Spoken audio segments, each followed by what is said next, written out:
यूहन्ना की किताब 14 अध्याय उसका 16 वचन से हम लोग पढ़ेंगे। आज कुछ बातें परमेश्वर की आत्मा हमें सीखने में सहायता करेंगे।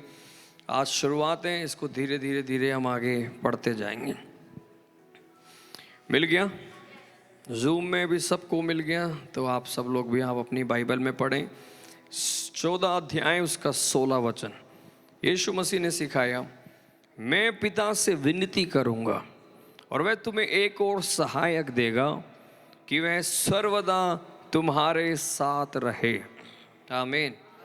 अर्थात सत्य का आत्मा, जिसे संसार ग्रहण नहीं कर सकता, क्योंकि वह ना उसे देखता है और ना उसे जानता है। तुम उसे जानते हो क्योंकि वह तुम्हारे साथ रहता है और वो तुम में होगा। आमीन।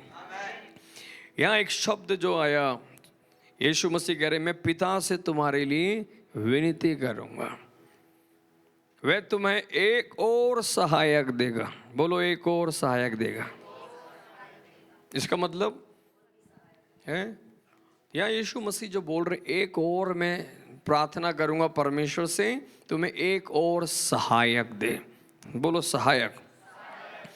सहायक, ये इस शब्द को आज हम ध्यान से पढ़ेंगे। सहायक, सब लोग बोलो सहायक। सहायक का मतलब इंग्लिश में है हेल्पर, लेकिन हेल्पर सुनते हैं, सहायक सुनते हैं तो हमें ऐसा लगता है कोई हमारे लिए ऐसा कोई एक नौकर तो नहीं भेज दिया। तो एक गलत फहमी में हमें ना रहते हुए इस वचन को और हम ध्यान से समझेंगे। और भी इसको हम आगे एक दो वचनों को और मैं आपके लिए पढ़ाता हूँ, आप देखें। उसका 14 अध्याय उसका 26 वचन को भी देखेंगे जल्दी से। सब जूम वाले भी ध्यान से सुनना, परमेश्वर सहायता करे। मैं बड़ा सुबह से इन वचनों को सीख रहा हूँ, पढ़ रहा हूँ। मेरी इच्छा है आप भी सीख पाएँ अच्छे से। परमेश्वर ही मदद करेंगे। 14 का 26। अब हम यहाँ देखते हैं, यहाँ पर भी यीशु मसीह ने बोला, परंतु सहायक अर्थात पवित्र आत्मा, जिसे पिता मेरे नाम से भेजेगा, वह तुम्हें सब बातें सिखाएगा। जो कुछ मैंने तुमसे कहा वह सब तुम्हें स्मरण कराएगा। कौन है वो? सहायक अर्थात पवित्र आत्मा। फिर हम देखते हैं 15 अध्याय और उसका 26 वचन को भी देखें। 15 अध्याय उसका 26 वचन। इसको छेड़ना नहीं है, माइक मत छेड़ना, माइक मत छेड़ना बस। 15 का 26, वहाँ देखो क्या लिखा हुआ है। परंतु जब वह सहायक आएगा, कौन आएगा? मेरे साथ साथ सब लोग पढ़ना भी है, बोलना भी, वह सहायक आएगा। यहाँ पर भी क्या शब्द पवित्र आत्मा के लिए इस्तेमाल हुआ? सहायक।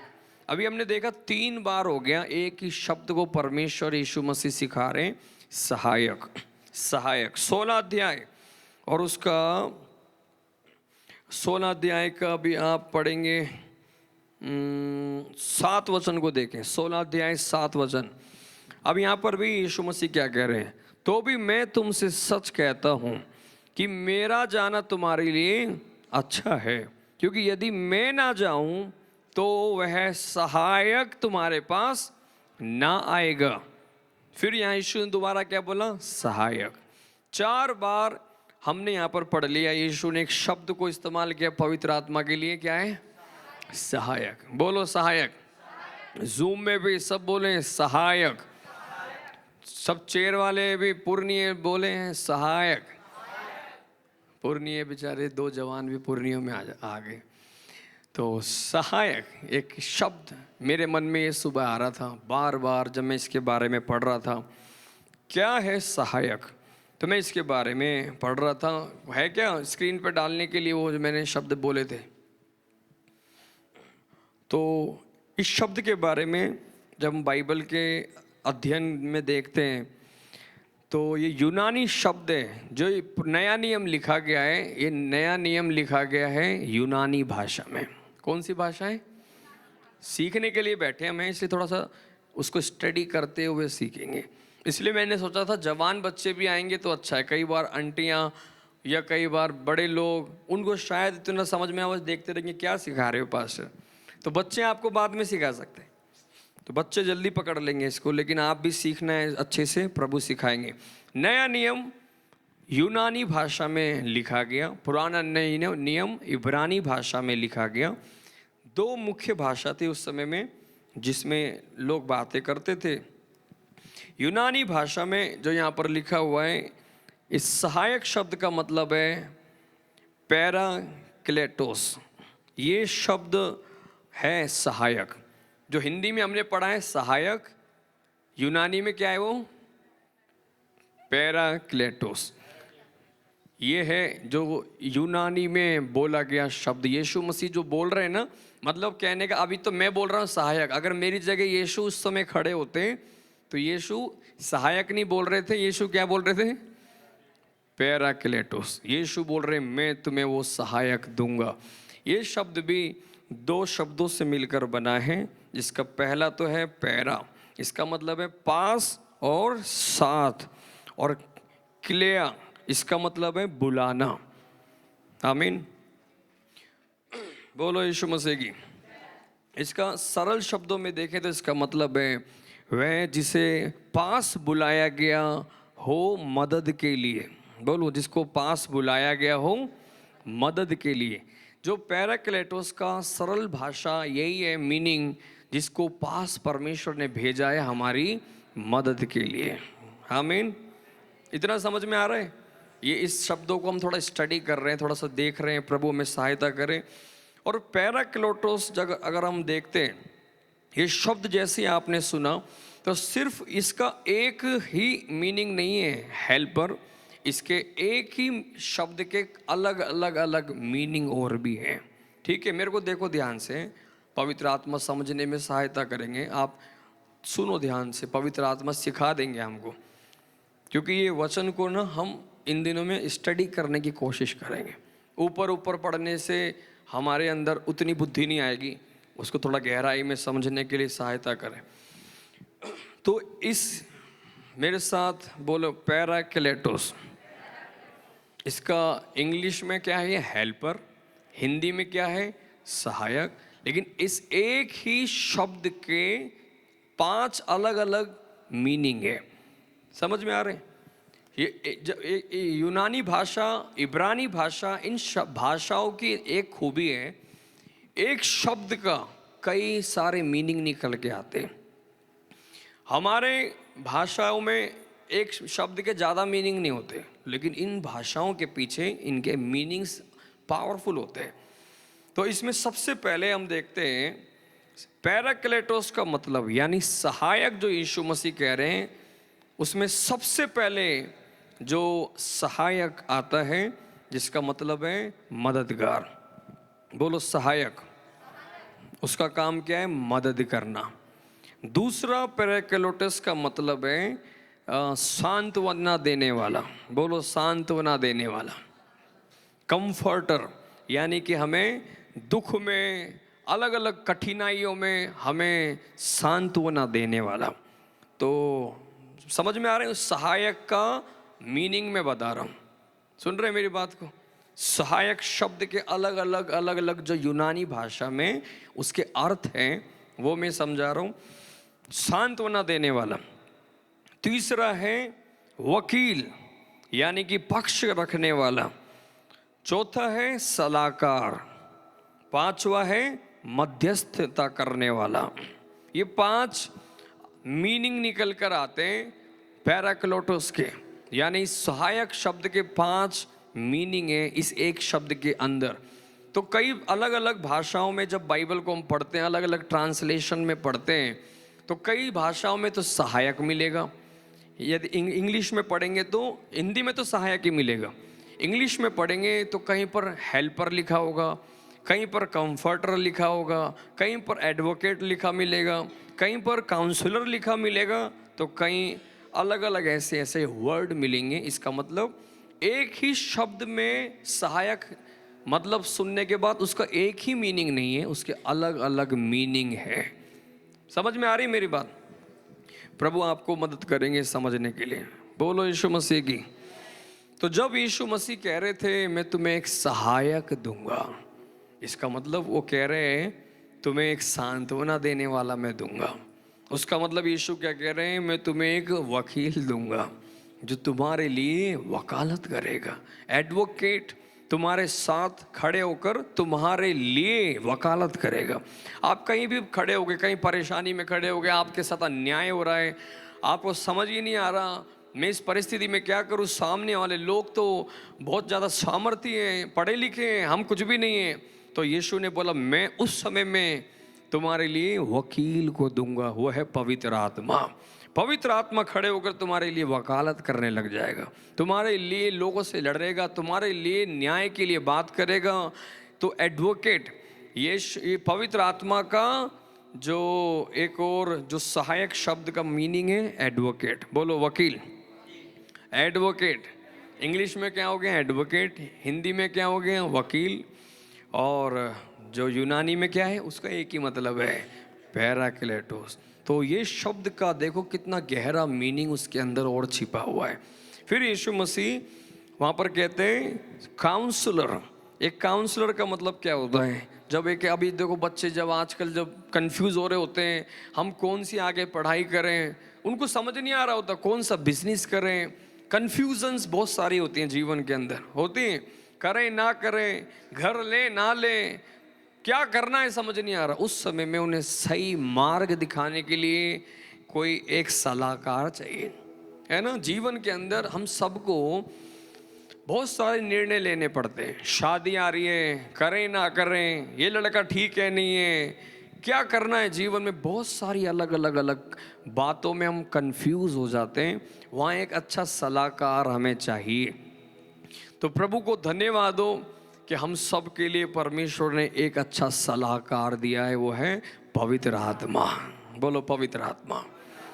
तो वो सिर्फ एक सहायक नहीं, एक सहायक मतलब हमें समझ नहीं आ रहा क्या करेगा वो सहायक, हमें सलाह देगा वो सहायक, हमारे लिए वकालत करेगा वो सहायक। हमें जब हम दुख में होंगे, परेशान होंगे, कोई नहीं है साथ देने के लिए, कोई नहीं है उस समय हमें हियाव देने के लिए, उस समय में हियाव देगा, हमें शांति भी देगा, हमें हिम्मत देगा। ये सारे काम करने के लिए यीशु ने बोला मैं परमेश्वर से प्रार्थना करूंगा कि तुम्हें वो सहायक दे।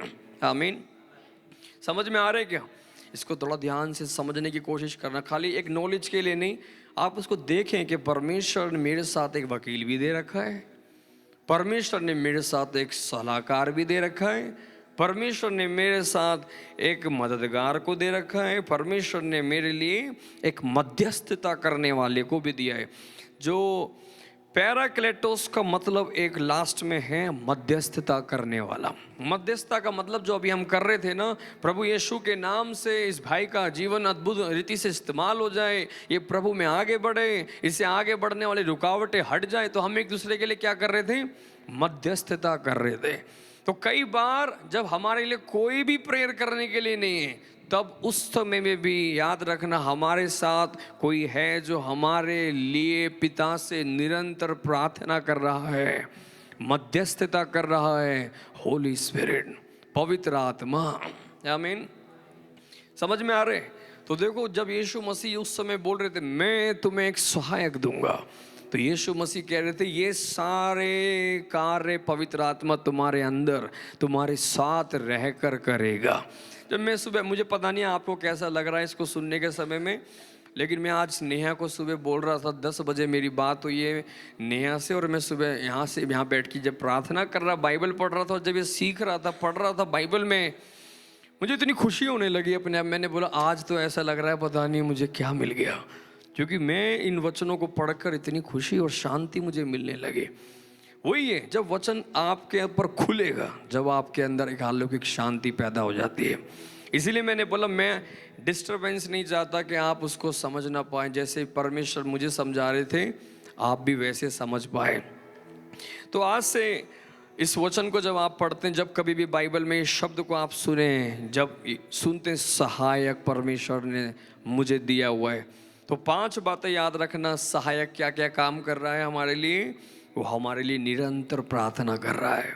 जब हम कमज़ोर हो जाते हैं ना, कभी कभी आप देखेंगे कई बार हम वीक हो रहे, हो सकता है मैं अपने अनुभव से बताऊं, मैं संडे कई बार कमज़ोर होके यहाँ, कई बार देखा होगा मैं इधर आके बैठ जाता हूँ, शरीर साथ नहीं देता, कई बार रात की नींद पूरी नहीं हुई, कई बार कई दिन से ट्रैवलिंग कर रहे हैं, कई बार कल भी मेरी हालत बहुत ख़राब हो गई थी, इतनी थकावट मुझे कल हो रही थी, पता नहीं क्यों हो रही थी, गाड़ी चलाना मुश्किल हो गया, बाईपास पे गाड़ी रोक के मैं सो गया। ये मेरे साथ बैठे हुए देख रहे, पास्टर जी किधर गया, पास्टर जी तो सो गए गाड़ी में। मेरे से गाड़ी चली नहीं रही, बाईपास तक मैं कैसे ले गया मुझे पता नहीं, मैं होश में ही नहीं हूँ। फिर बाईपास से मुझे लगा कहीं ठुकेगी पक्का आज, कहीं लगाई देता, मैं साइड लगाई, मैं सो गया। और सिर में दर्द हो रहा था, थकावट हो रही थी, नींद आ रही थी। तो ये सब कुछ होता है, हम सब शरीर में हैं, लेकिन फिर भी हमें सेवकाई करनी है। उस समय में पता है पवित्र आत्मा हमारे लिए प्रार्थना करते हैं, परमेश्वर इसे बल दे, इसे शक्ति दे, परमेश्वर इसको खड़ा करे। उस समय पवित्र आत्मा में स्ट्रॉन्ग बना देते हैं। मैंने कई बार देखा जब संडे कई सेशंस में हम थक जाते या कई और मीटिंग में, कई बार ट्रेवलिंग में थक जाते, फिर सेवकाई करना है लेकिन ये प्रेयर करते, पवित्र आत्मा अचानक कुछ बल आ जाता है, फिर कैसे सेवकाई हो रही है पता नहीं। फिर ऐसा लगता है तो एक दो सेशन और दोबारा से कोई करवा दे, पता भी नहीं चलता, पैरों का दर्द गायब हो जाता है। तो वो हमारे लिए मध्यस्थता करता है। कई बार आपको भी नहीं पता होगा, आप प्रेयर करने लग जाते हैं, आपको पता ही नहीं, अन्य भाषा में रबा लहत ला गमा, चलते चलते आप प्रेयर करने लगे, पवित्र आत्मा प्रार्थना कराने लग गया आपके लिए, दूसरों के लिए, परिवार के लिए, चर्च के लिए। तो एक बहुत बड़ा एक कार्य जो पवित्र आत्मा निरंतर करते हैं हमारे साथ, वो है हमारे हमेशा हमारे लिए प्रेयर करना। बोलो प्रेयर करना, मध्यस्थता।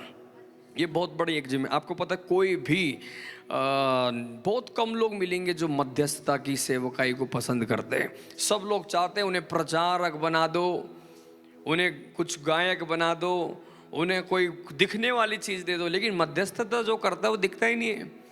वो कहीं कोने में बैठा है, देश के लिए प्रार्थना कर रहा है। सारी पब्लिक तो स्टेज वालों को देखती है, मध्यस्थता करने वालों को कोई जानता भी नहीं कि कोई वो हमारे लिए बैठ के प्रेयर कर रहे हैं। तो ये एक बड़ी सेवकाई होती है, और ये सेवकाई करने वाले सबसे आशीषित लोग हैं, दूसरों के लिए प्रेयर करते हैं। हालेलुया। तो आप सबसे मैं कहना चाहता हूँ, ये आशीष आप भी पाना है, दूसरों के लिए प्रेयर करो। मैं आपको कहना चाहता हूँ, आपको प्रभु कितना इस्तेमाल कर सकता है आप भी नहीं सोच पाएंगे। आप अमेरिका के लिए प्रेयर करो, एक दिन अमेरिका पहुंचा देगा प्रभु प्रचार करने के लिए, सच्चाई है। पिछले दिनों अनीस पास्टर दिल्ली में आए थे। अनीस पास्टर अपनी टेस्टमनी दे रहे थे हमारे चर्च में, जब आकर बोल रहे थे मैं ऑस्ट्रेलिया के झंडा लगा के ऑस्ट्रेलिया के लिए प्रेयर करता था। 1 साल मैंने ऑस्ट्रेलिया के लिए प्रेयर करी कि ऑस्ट्रेलिया में रिवाइवल है। अचानक 1 साल बाद मुझे ऑस्ट्रेलिया में एक पास्टर ने बुला लिया, फ़ोन करके इनविटेशन दिया, और वो प्रचार करने 3 दिन के लिए गए थे, और 77 डेज़ के बाद वापस आए। वो मीटिंग रुक ही नहीं पा रही थी। 3 दिन की मीटिंग, 77 डेज बिना रुके प्रेयर वर्शिप मीटिंग वहाँ चल रही है। वो बोल रहे थे वहाँ रिवाइवल शुरू हो गया। जिस विषय के लिए प्रेयर कर रहे थे प्रभु ने उसके लिए इस्तेमाल करने लग गया। प्रार्थना करना, वो बोलते थे मैंने अपने बेडरूम में ही लगा रखा था ऑस्ट्रेलिया का झंडा, अमेरिका का झंडा, सिर्फ प्रेयर करते थे कुछ सालों से। वो उन्होंने कभी नहीं सोचा था वो प्रचार करने जाएंगे, सिर्फ प्रेयर। अमेरिका में रिवाइवल आए, और ऑस्ट्रेलिया में रिवाइवल आए, यूरोप में रिवाइवल आए, क्योंकि अब कलीसियाओं में वहाँ थोड़ा रिवाइवल ठंडा हो गया। वो कह रहे थे परमेश्वर ने अमेरिका के लिए द्वार खोला, कनाडा के लिए द्वार खोला, अभी तो सारे देश देश में प्रभु घुमाने लग गया। आज जब आपको सिखाया जाता है आप बैठकर प्रेयर करो देश के लिए, लोगों के लिए, कहाँ होती है पास्टर जी? नहीं हो पा रही, टाइम नहीं है। लेकिन जो प्रेयर में नहीं है ना, वो कभी बाहर भी नहीं दिखाई देगा। अगर आज छिपकर ना दिखकर आप प्रेयर करते हैं, एक दिन उन सब कामों के लिए प्रभु इस्तेमाल करने लग जाएगा। हालेलुया। हम हमारे अधिकारियों के लिए प्रार्थना करना, ये मध्यस्थता की प्रार्थना बहुत पावरफुल है। आप देखेंगे एक दिन अधिकारियों के बीच में प्रभु आपको खड़ा कर देगा अपनी सेवकाई के लिए, उनको वचन सिखाने के लिए, उनको प्रभु में बढ़ाने के लिए। हालेलुया। मध्यस्थता। और याद रखें जो मैंने पहला बोला, सहायक, हेल्पर, सांत्वना देने वाला, कंफर्टर। कभी भी आपको कोई भी नहीं है मदद करने के लिए, कोई हेल्प करने के लिए, कोई आपको सांत्वना देने के लिए। याद रखना पवित्र आत्मा हमारे साथ है, कोई आपके साथ नहीं है। आपके पक्ष में बोलने के लिए कई जगहों में ऐसे होगा कि हमारे पक्ष में कोई नहीं है, सब उनके पक्ष में है। तो भी याद रखना पवित्र आत्मा हमारे पक्ष में है, वो आपके लिए बात करेगा, वो हमारे लिए लड़ाई लड़ेगा, और हमें जीता कर भी लेके आएगा। समझ में आ रहे? जब आप सच्चाई को जानेंगे, सच्चाई हमें स्वतंत्र करेगी। एक सोचो, इतना बड़ा व्यक्ति कोई हमारे साथ है और हम जानते ही नहीं, तो उसका कोई लाभ भी नहीं उठा पाएंगे। समझ में आ रहे हैं? कोई लाभ ही नहीं उठा पा रहे। इतना सामर्थ्य व्यक्ति हमारे साथ है। पवित्र आत्मा, याद रखना, एक व्यक्ति है। ये नहीं समझना कि कोई एक हवा है, कोई धुआं है, कोई क्या है। वो एक व्यक्ति है। जैसे आप हम मुझे देख पा रहे हैं, बिल्कुल वैसे ही पवित्र आत्मा है, बस दिखाई नहीं दे रहे। वो हमारे साथ हमेशा रहते हैं। देखो, हमने पढ़ा था ना वहाँ पर परमेश्वर के वचन में 14:16 के अंदर देखो क्या लिखा हुआ है। यीशु ने क्या बोला? मैं पिता से विनती करूंगा, वह तुम्हें एक और सहायक देगा। वह कितने दिन तुम्हारे साथ रहेगा? सदा तुम्हारे साथ रहेगा। तो देखो, ऐसा एक व्यक्ति जो मुझे सांत्वना दे, जो मुझे सलाह दे, जो मेरे लिए प्रेयर करे, जो मेरी मदद करे, जो मेरे लिए वकालत करे, सर्वदा हमारे साथ है। अब टेंशन लेने की जरूरत है क्या? हमारे साथ कोई नहीं है, कोई मदद के लिए नहीं है। यीशु मसीह बोलेंगे, तुम ज्ञान की कमी के कारण नाश हो रहे हो। परमेश्वर का वचन में पढ़ो, परमेश्वर की आत्मा सदा तुम्हारे साथ है। हालेलुया। अब कभी मत बोलना हमारे साथ कोई नहीं है, बोलना सर्वदा परमेश्वर मेरे साथ है। उसका नाम है पवित्र आत्मा। बोलो पवित्र आत्मा, बोलो यीशु मसीह की आमीन। देखो, एक शब्द और मैं आपके लिए यहाँ पर पढ़ता हूँ, जो आज मैं भी पढ़ रहा था, मुझे अच्छा लगा। यहाँ यीशु मसीह ने जो बोला, मैं एक और सहायक, एक और बोलने का मतलब क्या है? ये शब्द जो है एक और, ये यूनानी में है एलोस, लिखा हुआ है यहाँ पर। वो शब्द तुम हो क्या? तुम लोग भी मेरे साथ हैं क्या? दोनों के दोनों तुम भी थोड़ा सा सीखो, पढ़ लो। हाँ, देखो ये शब्द है एलोस। इसका मतलब है वैसा ही दूसरा, सेम काइंड, वैसा ही दूसरा। इसका मतलब है जब यीशु मसीह जैसे धरती पर यीशु के चेलों के साथ थे, वैसा ही दूसरा एक और व्यक्ति आएगा।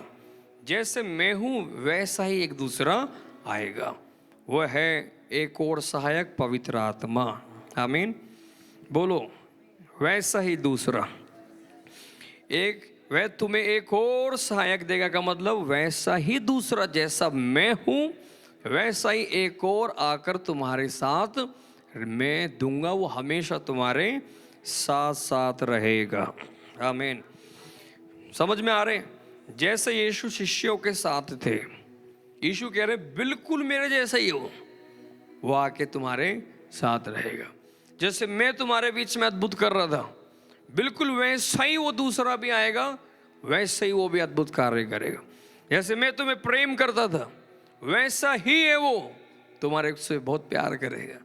तो उस जो शब्द यीशु ने बोला एक और, वो एलोस मतलब बिल्कुल मेरे जैसा, सेम काइंड, मतलब मेरे जैसा ही है वो बिल्कुल। उसमें और मेरे में कोई अंतर नहीं है।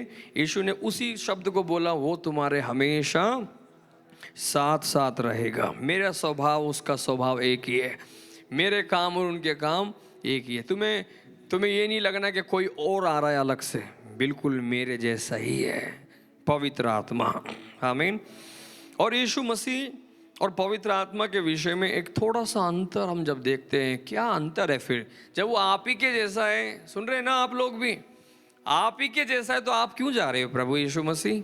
यीशु ने बोला था, देखो कि यीशु ने क्या बोला 16:7 में। यीशु ने क्या बोला? 16:7 देखेंगे यूहन्ना की किताब के अंदर। यीशु क्या कह रहे हैं? तो भी मैं तुमसे सच कहता हूं, मेरा जाना तुम्हारे लिए अच्छा है। अरे जब आप ही के जैसा है वो, तो आप क्यों जा रहे हो? आप ही यहीं रह लो ना, आप क्यों जाके दूसरे को भेज रहे हो? तो यीशु ने क्या बोला? ये तो अच्छा है, तुम्हारे लिए अच्छा है, क्योंकि यदि मैं ना जाऊं तो वह सहायक तुम्हारे पास नहीं आएगा। यदि मैं जाऊंगा तो उसे तुम्हारे पास भेजूंगा। आमीन। क्या फर्क था यीशु और पवित्र आत्मा में? दोनों एक जैसे हैं, लेकिन क्या फर्क है? इधर देखो ध्यान से। यीशु शरीर में थे, कुछ जगहों में सीमित थे, समझ में आ रहे हैं? वो अभी यहाँ आए तो यहीं है, फिर यहाँ से दिल्ली जाएंगे तो दिल्ली में ही होंगे, फिर मुंबई जाएंगे तो मुंबई में ही होंगे, लेकिन सब लोगों के साथ यीशु एक समय पे नहीं रह सकते थे। यीशु सबको उस समय में एक साथ प्रचार नहीं कर सकते थे। यीशु को यात्रा करना है अलग अलग, लेकिन ये कितना कठिन था। यीशु अकेले सारी दुनिया में कैसे घूमेंगे, सबको कैसे बचाएंगे, सबके पास कैसे पहुंचना है, कठिन था। लेकिन फर्क क्या है पवित्र आत्मा में? यीशु एक जगह सीमित था, लेकिन पवित्र आत्मा जब आया तो सारी सीमाएं खत्म हो गई। जो स्पेस की सीमा खत्म हो गई। पवित्र आत्मा तो सब जगह में एक ही समय में जा सकते हैं, क्योंकि शरीर की तो सीमा है, आत्मा की कोई लिमिटेशन नहीं है। हालेलुया। अभी जब मैं तो यहाँ हूँ, लेकिन इसी समय पवित्र आत्मा यहाँ भी है, अमेरिका में भी है, लंदन में भी है, सब जगह पे पवित्र आत्मा कार्य कर सकता है एक ही समय में। ये आत्मा का काम, और शरीर में हमेशा सीमाएं हैं, लेकिन आत्मा की कोई सीमा नहीं है। इसलिए यीशु मसीह कह रहे हैं, मेरा जाना तुम्हारे लिए अच्छा है। हालेलुया। अगर यीशु मसीह पवित्र आत्मा को ना भेजते तो अभी भी यीशु मसीह या तो पवित्र आत्मा सिर्फ एक जगह में यरूशलेम में काम कर रहे होते, लेकिन अभी हरियाणा में भी, दिल्ली में भी, यूपी में भी, बाहर भी, सब जगह में परमेश्वर का काम हो रहा है, क्योंकि पवित्र आत्मा कार्य कर रहा है। आमीन। दूसरा, यीशु मसीह जब धरती पर थे, वो शरीर में रहकर ऐसे लोगों को गाइड करते थे, ऐसे नहीं करना, वैसे नहीं करना, ये पाप है, वो पाप है, या नहीं, या तो फिर जो भी बातें करना है शरीर में रहकर बाहर से करते थे। लेकिन पवित्र आत्मा और यीशु में फर्क क्या है?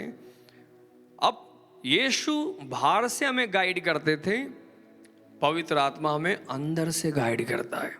अब हमें बाहर से ऐसे कोई गाइड करने वाला, बताने वाला नहीं है, हमारे अंदर है। पवित्र आत्मा हमें अंदर से गाइड करता है, ये नहीं करना, वो नहीं करना, ये करो, वो करो, ये परमेश्वर की इच्छा है, वो परमेश्वर की योजना है। समझ में आ रहे? ये फर्क है जो यीशु और पवित्र आत्मा के संबंध में थोड़ा सा एक डिफरेंस। इसलिए यीशु ने बोला, मेरा जाना तुम्हारे लिए अच्छा है, क्योंकि मैं कब तक तुम्हें बाहर से रहकर कितनों को सलाह दूंगा। तुम सबके अंदर पवित्र आत्मा आ जाएगा, तुम सबके अंदर रहकर तुम्हें गाइड करेगा, तुम्हें चलाएगा, तुम्हें मदद करेगा। आमीन। हालेलुया। कितना अच्छा है परमेश्वर का ये सुंदर वचन। में परमेश्वर को पढ़कर बहुत धन्यवाद दे रहा था। वो सहायक, वो हेल्पर, वो परमेश्वर का आत्मा आज हम सबके अंदर आ चुका है। आमीन। हम सौभाग्यशाली हैं। और देखो उसका 14 अध्याय, उसका वापस आएंगे 17 वचन के अंदर, देखो क्या लिखा हुआ है। 17 वचन को देखेंगे। अब देखो मेरे साथ पढ़ेंगे। अर्थात, सब बोलो, सत्य का आत्मा। कौन सा आत्मा? सत्य का आत्मा। परमेश्वर के आत्मा को दूसरा नाम क्या बोल रहे हैं? सच्चाई की आत्मा। आमीन। और यीशु ने फिर बोला, जिसे संसार ग्रहण नहीं कर सकता, क्योंकि वह ना उसे देखता और ना उसे जानता, पर तुम उसे जानते हो, क्योंकि वह तुम्हारे साथ रहता है और वो तुम में होगा। आमीन। मैं इसको पढ़ने के समय मेरे अंदर एक परमेश्वर को मैं धन्यवाद दे रहा था। यहाँ लिखा हुआ, सत्य का आत्मा जिसे संसार ग्रहण नहीं कर सकता। संसार स्वीकार ही नहीं कर सकता। क्यों नहीं कर सकता? इधर देखो ध्यान से। पहले हम सब के अंदर कौन सी आत्मा थी पता है? हैं? बोलो, सब बोलो, तेज की बोलो। झूठ बोलने वाली आत्मा थी क्या नहीं थी? झूठ बोलने वाली आत्मा अंदर, सब झूठ बोलते थे। चोरी करने वाली आत्मा थी हमारे अंदर, व्यभिचार करने वाली आत्मा थी हमारे अंदर, और नशे की आत्मा थी हमारे अंदर, क्रोध की आत्मा थी, लड़ाई की आत्मा थी। ये सारी आत्माएं हमारे अंदर थी, जो कि आज भी संसार में जितने भी लोग हैं उन सब के अंदर वही आत्माएं। समझ में आ रहे? और यीशु मसीह क्या कह रहे हैं? वो आत्मा कैसा है? सच्चाई की आत्मा, पवित्रताई की आत्मा।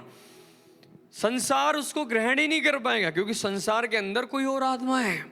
वो अभी उसको नहीं जानते, ना उन्होंने देखा, ना उसे जाना, इसलिए वो उसको ग्रहण भी नहीं कर सकते। लेकिन हमारे ऊपर कितना बड़ा सौभाग्य हो गया, हमारे ऊपर परमेश्वर की कितनी बड़ी दया हो गई, पता है कि यीशु क्या कह रहे हैं, तुम उस आत्मा को जानते हो। आमीन। पृथ्वी के ऊपर करोड़ों लोग रहते हैं। इन करोड़ों लोगों की आबादी में कितना धनवान भी हैं, कितने बुद्धिमान भी हैं, कितने बड़े बड़े पैसे वाले भी हैं, लेकिन वो क्या कह रहे हैं यीशु मसीह, वो उसे नहीं जानते। अरे देखो इधर ध्यान से, मेरी बात समझ में आई आपको? यीशु क्या कह रहे हैं, बड़े बड़े ज्ञानी पुरुष उस आत्मा को नहीं जानते, बड़े विद्वान लोग उसे नहीं जानते, संसार में रहने वाले बड़े बड़े पोजीशन पर बैठे हुए लोग उस आत्मा को नहीं जानते। फिर यीशु क्या कह रहे, तुम उसे जानते हो। हालेलुया। ये कितनी बड़ी बात है, पता है? वो सब उसे जानते नहीं, और ये सच्चाई है। जब हम भी परमेश्वर को नहीं जानते थे, आप सोच के देखो, वो किसी को नहीं मालूम इस धरती के ऊपर कि परमेश्वर ने हम सब के लिए पवित्र आत्मा को दिया हुआ है। वो हमारा मददगार है, पता ही नहीं उन्हें।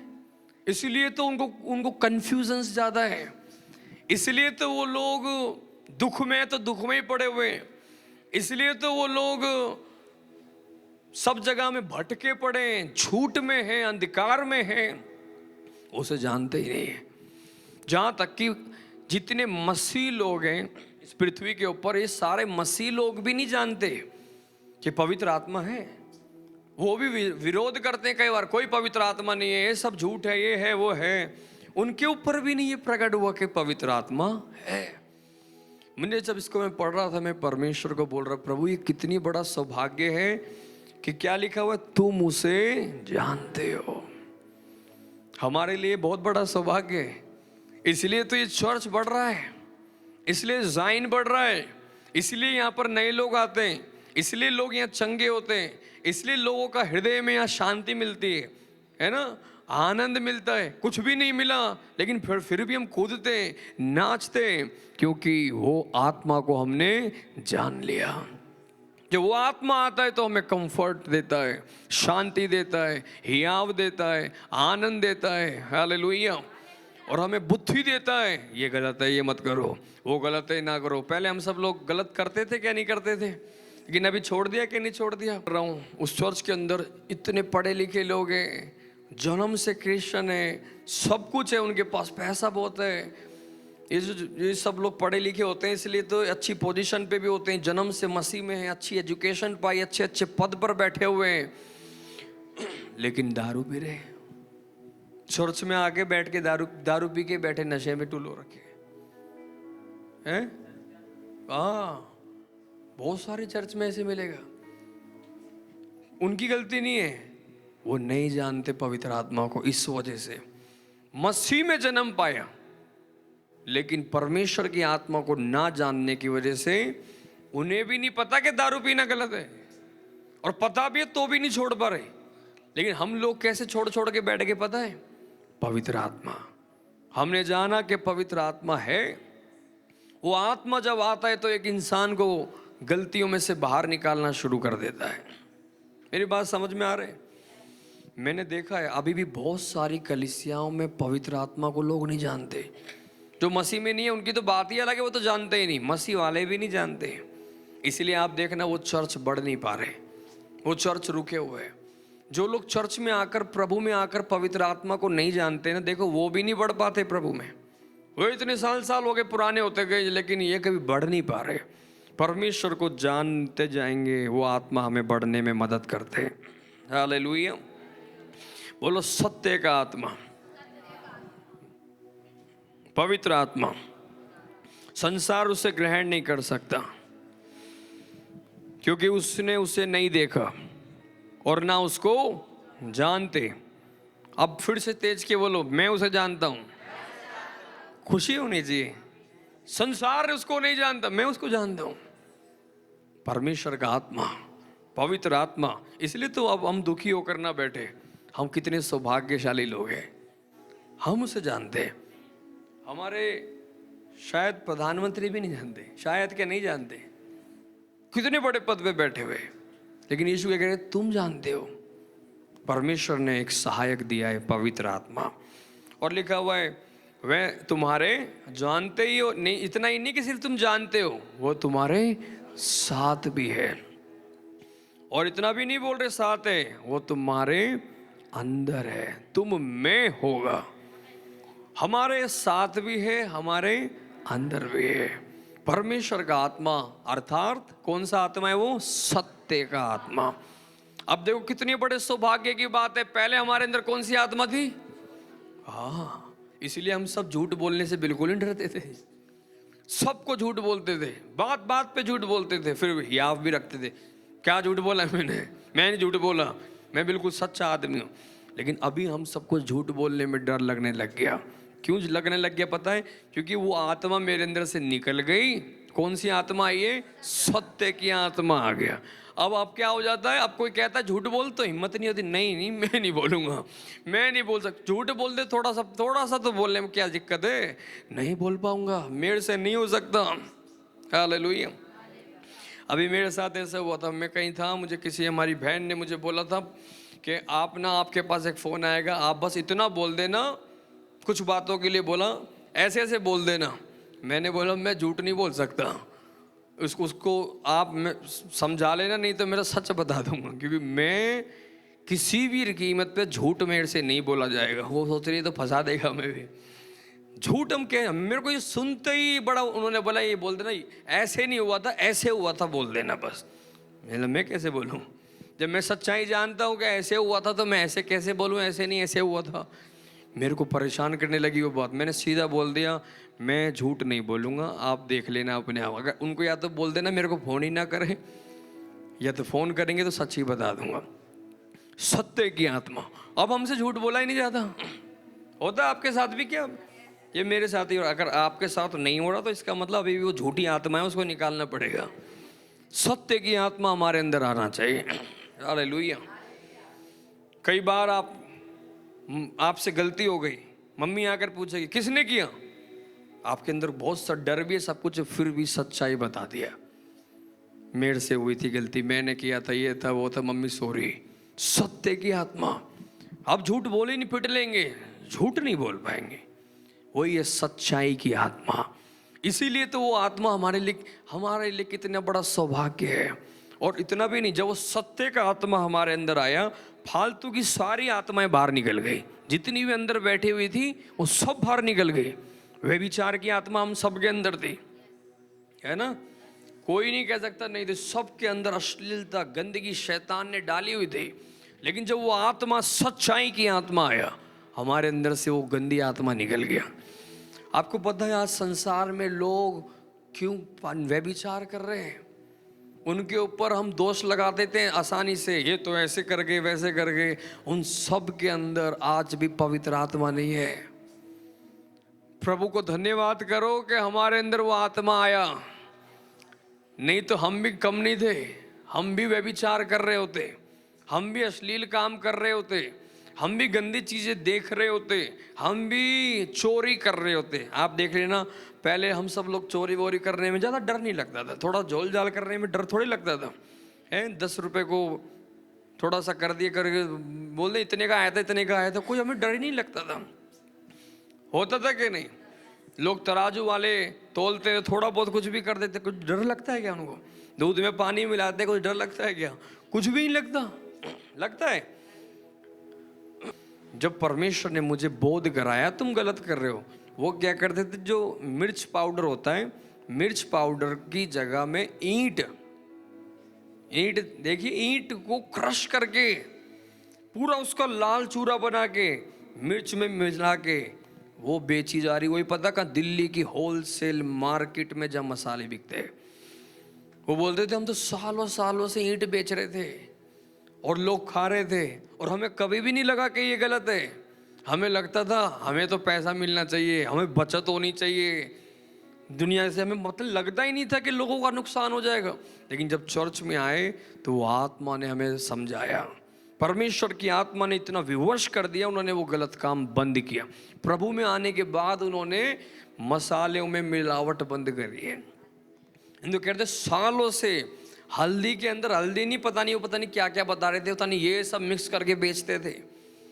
धनिया जो पाउडर आता है वो खुद से उसने पता नहीं उसमें क्या मिक्स अप करके वो बेचते थे। तो इसलिए आज आज जो बीमारियां फैलती है ना, ये भी एक बहुत बड़ा कारण है। आप और मिर्च जो खा रहे हैं वो मिर्च नहीं है, जो हल्दी खा रहे हैं वो हल्दी नहीं है, जो धनिया खा रहे हैं वो धनिया नहीं है, और जो सब्जियां खा रहे हैं उसके अंदर ढंग से कुछ नहीं है, फ्रूट खा रहे हैं उसमें सिस्टम पता नहीं क्या क्या केमिकल है।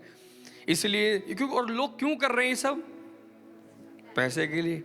उससे जान जा रही है लोगों की, उनको परवाह नहीं, उनकी गलती नहीं है, वो आत्मा, अशुद्ध आत्मा उनके अंदर है। उनको समझ में ही नहीं आता कि हम यार दूसरों की जान ले रहे हैं। लेकिन कैसे उसकी आंख खुली, कब उसने ये काम छोड़ा? पता है, सत्य का आत्मा जब उसके अंदर आया, पवित्र आत्मा जब एक व्यक्ति में आते हैं तब उसकी आंखें खुलती है। नुकसान सहलेंगे लेकिन अब किसी की हानि नहीं करेंगे। समझ में आ रहे? इतना बड़ा सौभाग्य है हम सब के लिए। हम सब पहले उन सारी गंदी आत्माओं से भरे हुए थे। चोरी की आत्मा, नशे की आत्मा, व्यभिचार की आत्मा, झूठ की आत्मा और छल की आत्मा, कपट की आत्मा। लेकिन प्रभु का धन्यवाद हो, आज परमेश्वर ने उस सच्चाई की आत्मा हमारे, बोला है तुम में रहेगा। और कितने दिन तक रहेगा? सर्वदा रहेगा। तो मतलब अब दोबारा उन गंदी आत्माओं के लिए एंट्री नहीं है। परमेश्वर की आत्मा हमारे अंदर है। आमीन। इसलिए मैंने बोला, अगर कहीं भी आपको लगता आज भी मैं तो झूठ भी बोल लेता हूँ और बोल लेती हूँ, और आज भी मैं तो अश्लील काम भी करता हूँ और कर लेती हूँ और सब कुछ हो रहा है, इसीलिए आपको पवित्र आत्मा से और भरने की जरूरत है। आप वीक हैं, हम सब इंसान वीक हैं, हमसे नहीं हो पाएगा इस दुनिया के अंदर। संसार क्यों इतना उन चीज़ों में गिर गया? क्योंकि संसार के अंदर वो आत्मा नहीं है। शैतान ने उनको अपना गुलाम बनाया हुआ है। लेकिन हम क्यों बच गए पता है? क्योंकि हमारे अंदर वो आत्मा परमेश्वर ने दिया है। इसीलिए इस एक हफ्ते मैंने बोला, प्रेयर करो कि ये आत्मा और हमारे अंदर भर जाए। जितना ये आत्मा हम में आएगा, सच्चाई आपके अंदर और आएगी। जितना वो आत्मा से आप भरते चले जाएंगे, पवित्रताएं और आती चली जाएगी। आमीन। फिर आप हम इतने स्ट्रॉन्ग बन जाएंगे, जान भी जाए, चाहे मेरी नौकरी जाए, मैं झूठ नहीं बोलूँगा। चाहे आप नौकरी पर हो, कितने ऑफर आए गलत काम करने के लिए, आप नहीं करेंगे। हालेलुया। अभी हमारे एक बहन ने मुझे बताया था, उनके पति के लिए एक अच्छा ऑफर आ रहा था नौकरी का, लेकिन वहाँ बीच बीच में दारू सर्व करने के लिए बोला उन्होंने बोला अच्छी सैलरी मिल रही है, सब मिल रहा है, लेकिन इसलिए मना कर दिया क्योंकि वहाँ नशा सर्व करना था, इसलिए बस हमने मना कर दिया। अगर वो प्रभु में नहीं होते तो मना करते क्या? पी थोड़ी रहे, सर्वी तो कर रहे हैं। लेकिन पवित्र आत्मा अंदर नहीं, ये चीज़ें, जो चीज़ें खुद के लिए नुकसानदायक है, दूसरों को कैसे पिला सकते हैं? ये परमेश्वर हमें कायल कर देगा अंदर से। हालेलुया। अभी मैंने आपको बताया था, गुजरात के अंदर जब मैं गया, मैंने देखा जो उस गांव के दूर दूर तक जितने भी दुकानें हैं, कहीं पर कोई नशा नहीं मिलता, ना गुटखा, ना तम्बाकू, ना सब। ऐसे कैसे हो सकता है? पवित्र आत्मा जब उनके अंदर आया, उन्हें दिखने लगा ये तो ना तो खाना ठीक है, ना ये बेचना ठीक है, क्योंकि इससे अपना भी नुकसान हो रहा है। समझ में आ रहा है? और दूसरों का भी नुकसान हो रहा है। तो यही है पवित्र आत्मा। आज संसार में वो आत्मा नहीं है, लेकिन तुम में वो आत्मा आ गया है, और तुम उस आत्मा का लाभ उठाओ, तुम उस आत्मा के साथ जियो, उस आत्मा से और भरो, और प्रार्थना करो कि आत्मा दूसरों में भी समा जाए, वो दूसरे लोग भी आत्मा से भर जाए। आमीन। मैं बहुत ज़्यादा कोशिश करता हूँ हमारे चर्च में जितने सेवकाई करते हैं उन्हें समझाने के लिए। वर्शिप टीम, अलग अलग टीम सेवकाई के लिए जाते हैं, प्रचार करते हैं। जितना पवित्र आत्मा से भरा रहेगा, खड़ा रहेगा, नहीं तो हम सब इंसान हैं। आप पवित्र आत्मा से नहीं भरोगे तो झूठ की आत्मा घुस जाएगी, छल की आत्मा घुस जाएगी, फिर गंदी आत्मा घुसेगी, क्योंकि पवित्र आत्मा से भर नहीं रहा है, खाली पड़ा हुआ है। फिर वो गंदी आत्मा आके प्रभु में है, फिर भी वो गंदे काम फिर से शुरू कर देते हैं। ये खतरा है। इसलिए तो पवित्र आत्मा हमें चाहिए। रो प्रभु मुझे, पौलुस ने बोला इस आत्मा को शोकित कभी भी ना करना। यह आत्मा आपके जीवन से गया, समझ लेना मसीह जीवन खत्म हो जाएगा। हालेलुया, बोलो यीशु मसीह की। तो परमेश्वर का आत्मा, वो परमेश्वर का ये वचन मुझे बहुत अच्छा लगा। और हम फिर से देखते हैं परमेश्वर के वचन के अंदर कुछ बातें और आपके लिए पढ़ के हम प्रार्थना में आगे बढ़ेंगे। उसका 26 वचन के अंदर अब देखें, 26 वचन मिल गया। 14 का 26 वचन को देखेंगे। Thank you Jesus.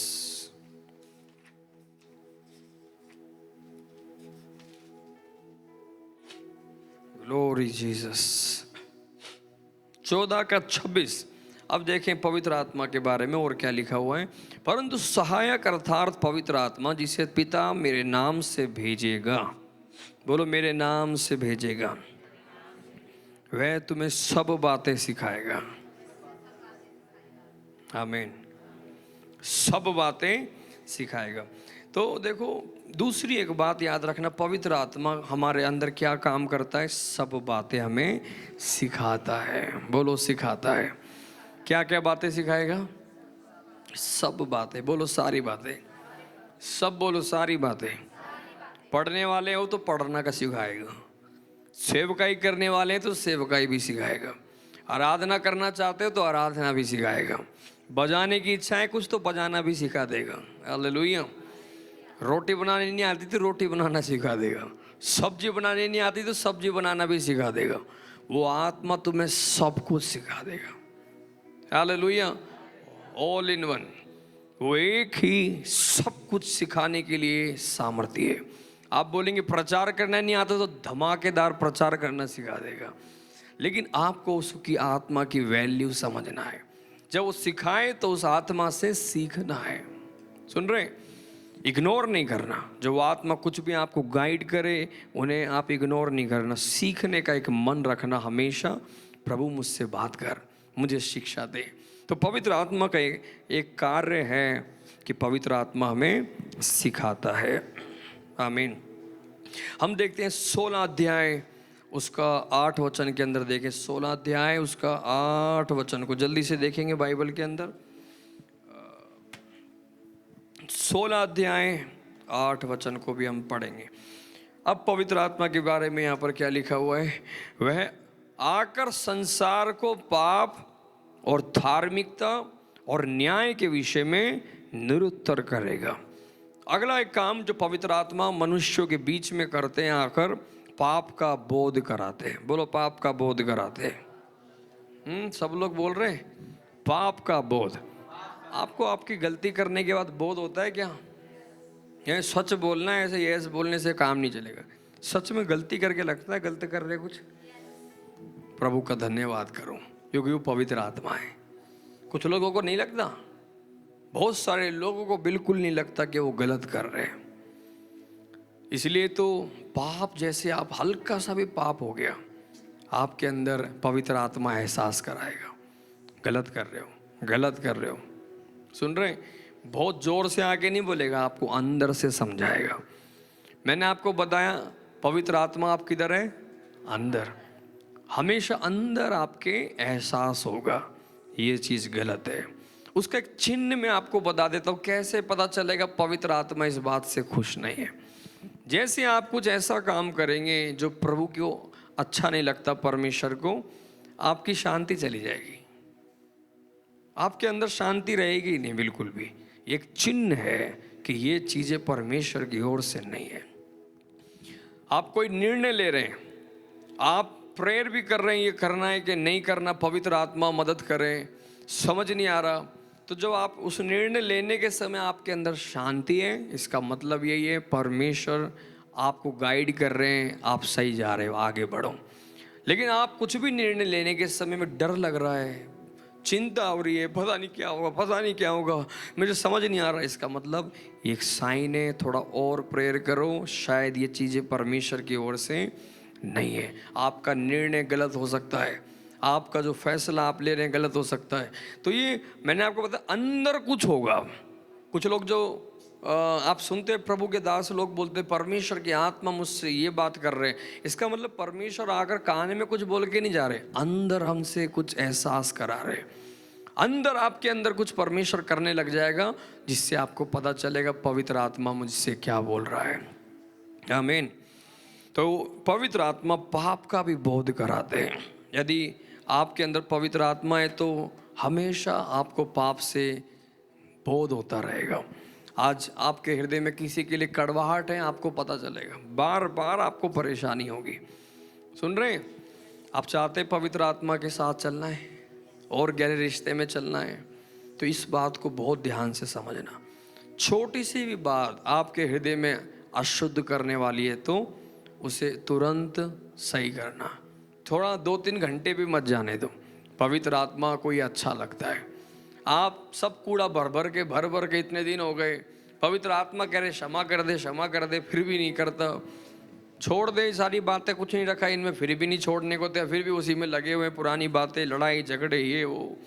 तो इस चीज़ों से पवित्र आत्मा दुखी होते हैं। सिंपल है, आप पवित्र आत्मा जैसे ही आपको एहसास कराएं, हम तुरंत छोड़ देना। प्रभु मैं क्षमा करता हूँ, मुझे माफ़ कर दे, मुझे कुछ नहीं आता, मुझ पर दया कर, मैं क्षमा कर देता हूँ। अपने हृदय को साफ रखना बहुत ज़रूरी है। ये पवित्र आत्मा हमारे लिए करते। बोलो यीशु मसीह की। पहले कभी लगता था हमें पाप का बोध हुआ? कभी प्रभु में आने से पहले पाप करते रहो, दुनिया कर रही है, क्या दिक्कत है? सभी आजकल पाप कर रहे हैं। कौन नहीं पीता, कौन नहीं लड़ता, कौन नहीं व्यभिचार कर रहा, किसके घर में गलत नहीं हो रहा, हम भी कर लेंगे तो हमसे संसार थोड़ी सुधर जाएगा। ऐसे विचार हम रखते थे, लेकिन अब हमारे अंदर वो आत्मा आया। अब हमें पता है ये चीज़ें करना ठीक नहीं है। ये आशीष है कि नहीं है? जो पहले हमें कोई समझा ही नहीं सकता था, कोई समझाएगा हम उसी को समझा देंगे। मुझे कम सिखा दो, मुझे सब पता है, लेकिन अभी तो कोई समझाता ही नहीं, बाहर से अंदर से कोई समझाता है। और पता है बाहर वाले का असर नहीं करता, अंदर वाले का असर हो जाता है। पवित्र आत्मा। हालेलुया। सोनिया सिस्टर पहले वीडियो बनाती थी बहुत सारी ना, है ना, बहुत रील्स बनाती थी, वीडियोस बनाती थी। अब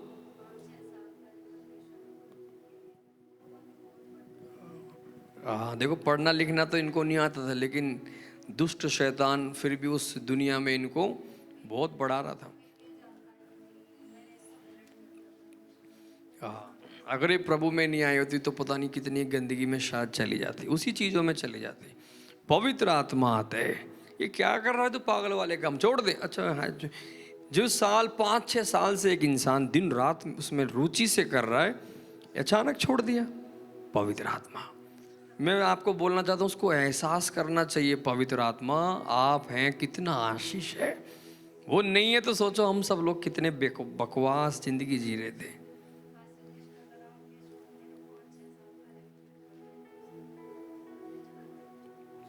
तो ये पवित्र आत्मा है, नहीं तो सब तो आजकल डिलीट नहीं कर रहे, सब डाल रहे हैं। सब लोग इसमें डाल के दिन रात इसमें लोलीन हो रखे हैं, लेकिन पवित्र आत्मा आप में है, उसी का तो ये चिन्ह है। आपको पता है ये चीज़ें मेरे लिए अब ठीक नहीं है, मुझे तो प्रभु के लिए जीवन बिताना है। आमीन, हालेलुया। ऐसी मैंने एक एग्जाम्पल लिया है, हम सबकी ज़िंदगी ऐसे ही थे। सब लोग पता नहीं क्या क्या क्या क्या क्या क्या कर रहे थे, और हमें लगता था हम सही कर रहे हैं, लेकिन पवित्र आत्मा ने हमें बोध कराया। फिर वहाँ लिखा हुआ पवित्र आत्मा धार्मिकता का बोध कराता है, न्याय के विषय में भी बोध कराते, निरुत्तर करते हैं कि एक दिन एक इंसान का न्याय होना है। तुम ये जो कर रहे हो, अभी आपसे मैं बोलूँगा तो आप इस बात को समझ पाते। मैं आपको बोल रहा हूँ आपका और मेरा एक दिन न्याय होगा, इसलिए तो हमें ये सब गलत चीज़ छोड़ना है, परमेश्वर के सामने खड़ा होना होगा। तो आपको तुरंत समझ में आ रहा है।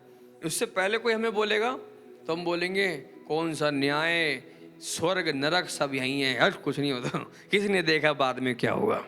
पहले यही बोलेंगे ना, किसने देखा यहाँ जाके क्या होगा, वहाँ जाके क्या होगा, मजे लो, एक ही ज़िंदगी है बस, यहीं हो गया, सब कुछ हो गया। लेकिन अभी हमें एहसास होता है नहीं, सच में एक दिन न्याय होगा, एक इंसान को परमेश्वर के सामने अपना लेखा देना होगा। अभी आपके अंदर अपने आप ही समझ आ गई है ना वो, ये किसने किया है पता? न्याय के विषय में निरुत्तर कराया पवित्र आत्मा ने। पवित्र आत्मा हमारे लिए बहुत बड़ी एक आशीष है। प्रभु को हम धन्यवाद देना चाहिए हमेशा पवित्र आत्मा के लिए। और धार्मिकता के विषय में कि हमें परमेश्वर के लिए एक धार्मिकता का जीवन जीना चाहिए। आमीन। और आगे लिखा हुआ पाप के विषय में इसलिए कि वे मुझ पर विश्वास नहीं करते, धार्मिकता के विषय में इसलिए कि पिता के पास मैं जाता हूँ और तुम मुझे फिर ना देखोगे, न्याय के विषय में इसलिए कि संसार का सरदार दोषी ठहराया गया है। मुझे तुमसे और भी बहुत सी बातें कहनी है, परंतु अभी तुम उन्हें सह नहीं सकते। परंतु जब वह अर्थात सत्य का आत्मा आएगा तो तुम्हें सब सत्य का मार्ग बताएगा। आमीन। सारा सच्चाई का मार्ग बताएगा। देखो अगला एक बात, मार्गदर्शन करते पवित्र आत्मा, हमें सब सच्चाई का मार्ग बताएगा। कौन बताएगा? सत्य का आत्मा।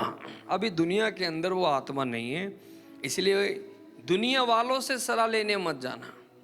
वो तुम्हें सच्चा रास्ता नहीं बताएंगे, वो गड़बड़ी रास्ता बताने की संभावना ज़्यादा है। सुन रहे हैं? कई बार घर में लड़ाई हुई, हम चले गए पड़ोसी के पास, आप ही बताओ अंकल क्या करना है। अबे अंकल क्या बताएगा? अंकल में कौन सी आत्मा है देख तो लो। अंकल तुम्हारे घर को तोड़वा के चला जाएगा, क्योंकि अंकल एक अलग ही आत्मा में चल रहा है। समझ में आ रहा है क्या? पता नहीं आ रही है कि नहीं आ रही है। कुछ लोग फिर भी ऐसे पता चलता है उनका न्याय उनका अंकल कर रहा है, उनका दादा कर रहा है, उनके घर के अंदर पंचायत चल रही है, ये चल रही है। तुम्हें कब समझ में आएगा तुम में है आत्मा, उनमें पता नहीं क्या लेके बैठे हुए हो, वो तुम्हें क्या सलाह दे दे तुम्हें पता ही नहीं चलेगा। इसलिए सबकी सलाह मत सुनो, सबको अपना अगुआ मत बना लो, सबको अपना ऊपर मत अधिकार पे लाओ। उसके अंदर कौन सी आत्मा काम कर रही है पहले देख लो। उसकी जिंदगी को देखने से पता चलेगा उसमें कौन सी आत्मा है, क्योंकि बाइबल कहती है पेड़ उसके फलों से पहचाना जाएगा। अगर उसके काम दिख रहे परमेश्वर की आत्मा के फल, उसके अंदर सच्चाई, पवित्रता, प्रेम, शांति, इसका मतलब पवित्र आत्मा है। इस व्यक्ति से आप सलाह लें, उस व्यक्ति से आप अपनी बात रखें, उसे अपना अगुआ माने, उसे उसके अधीन में जाएं, तो वही स्पिरिट आपके अंदर भी काम करेगी। सबके पीछे नहीं दौड़ना चाहिए। समझ में आ रहे? मेरी दीदी मेरा भैया फैन मत बनो किसी के भी। दीदी और भैया में कौन सी आत्मा चल रही है वो ध्यान देना। अगर दीदी बैठ के इसकी चुगली उसकी चुगली कर रही है तो दीदी अगुए लायक नहीं है, ना वो भैया एक अगुए लायक है। वो सब दुष्ट आत्माओं से पीड़ित हैं, दूर रहो। प्यार रखो लेकिन उनके सबमिशन में मत जाओ, उनके पीछे पीछे मत दौड़ो, क्योंकि वो स्पिरिट आपके अंदर भी काम ना करे। आपको और हमें जानना है वो आत्मा सच्चाई की आत्मा है। आमीन। कितना सुंदर है ये वचन है, वो हालेलुया। और वो आत्मा के विषय में परमेश्वर के सारे सच्चाई का मार्ग तुम्हें बताएगा। तो याद रखना, इस संसार के अंदर सब लोग बोलेंगे झूठ के बिना काम नहीं चलेगा, लेकिन परमेश्वर का आत्मा जिसमें है, परमेश्वर उसको बिना झूठ के भी काम करने का रास्ता दिखा सकते हैं। सिर्फ पवित्र आत्मा दिखा सकते हैं, क्योंकि दुनिया के पास वो मार्ग नहीं है। ईमानदारी से काम करने के लिए दुनिया के पास कोई आइडिया ही नहीं है। मैंने भी बताया ना, उन्हें तो यही पता है भाई अगर पानी नहीं मिलाएंगे तो कैसे हम दूध बेचें, हमारी तो कमाई नहीं हो पाएगी।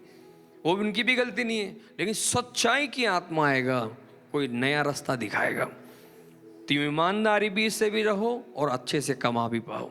सच्चाई का मार्ग। हालेलुया। प्रभु की सेवकाई करने वाले भी पता है, यदि पवित्र आत्मा से भरे हुए नहीं है तो वो सेवकाई को कमाई का द्वार बना लेते हैं। वो सेवकाई के अंदर भी धोखाधड़ी करना शुरू कर देते हैं। इसलिए मैं बार बार कहता हूँ, चर्च के अंदर सब पवित्र आत्मा से जितना भर जाएंगे, वो कुछ भी हो जाए वो सच्चाई के लिए खड़ा रहेगा, ईमानदारी से खड़ा रहेगा, वो एक रुपए का लालच नहीं करेगा। यही है पवित्र आत्मा की खासियत।